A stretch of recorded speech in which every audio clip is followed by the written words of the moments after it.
Ар бир адам өзүнүн жашоосунда ушундай нерсени билиш керек.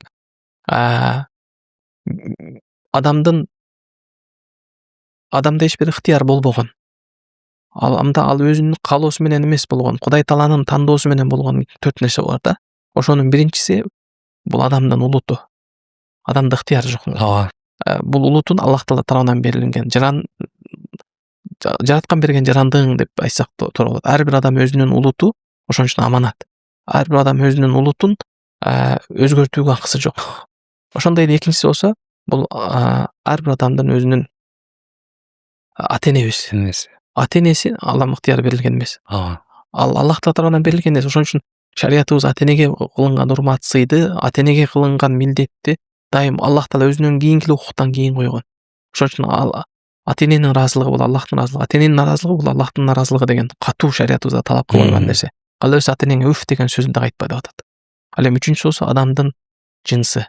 Эркекпинби, аялсыңбы? Аллах Таала бизди эркек болуп жаралганды каалап, эркек болуп жаралган эмес, аял болгонду каалап эмес. Бул Аллахтын тандоосу, Аллахтын каалоосундагы нерсе. Ошон үчүн кимде ким жынсын өзгөртөм деген нерсе бул Аллах Таала тарабынан берилген аманатка кыянаттык кылуу.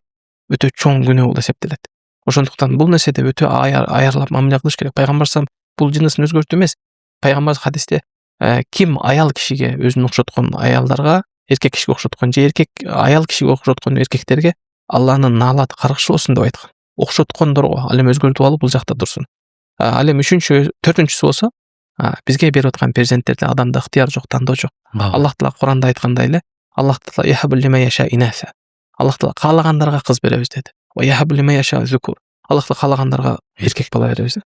Аллах Таала аяттын акырында болсо, деген. Каалагандарды Аллах Таала уруксуз кылып коебуз деген да. Демек, кыз береби, уул береби бул Кудайдын колундагы нерсе.